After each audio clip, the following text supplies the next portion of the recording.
Well, they promised me hope and change, and all I got was fear and some anti-anxiety pills. We've all been guilty of it. We've all had these lapses in judgment where we've bitten down hard on the promises of some politician, only to be left penniless, powerless, and feeling a little bit like that genie from Aladdin. Well, I feel sheepish. So I'm not inclined to point fingers, but anybody who ever believed that former President Barack Obama was some change agent that was peddling hope, rather than a typical Pole stoking bitterness and resentment, I think was guilty of imbibing just a wee bit too much of that South Side Kool-Aid. It's good. Well, here's the truth.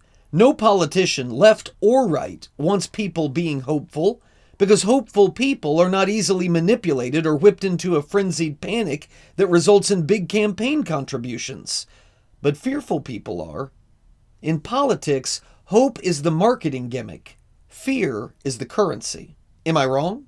Tell me which of those two emotions you hear right here in Obama's recent speech to young people. I want you to stay angry. I want you to stay frustrated. But channel that anger.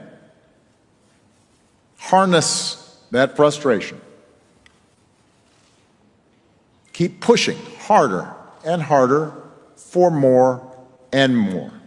Look, I guess it's probably true that people are more likely to buy your book if you call it The Audacity of Hope rather than The Audacity of Fear. But do these people have no shame? I cannot imagine a more depressing, more tragic message to share with young people. Stay angry? Live angry? Kids, for the love of all that is holy, please ignore every word of that. Remember, Obama himself doesn't live like this. He isn't angry and frustrated about climate change. You don't fly on private jets and relax comfortably in palatial estates in Martha's Vineyard in the summer and Hawaii in the winter and only show up for climate events so that you can cash your speaking check if you truly believe that the Earth is on a collision course with heat combustion. This guy is not the one in the trenches for Mother Earth because he knows it isn't a crisis. He doesn't want you to stay angry so that the climate will stop changing. He wants you to stay angry so you'll continue financing the grift that benefits him. I'm not trying to burst any bubbles or destroy any heroes, but that's what politicians are. It's what they do. So young people, I'm begging you, save yourself from that fate.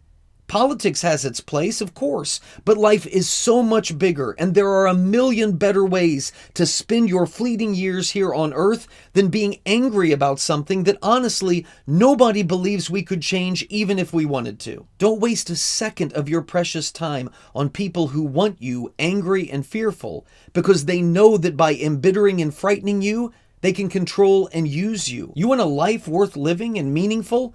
You will not find it following fake political messiahs of any party or tribe.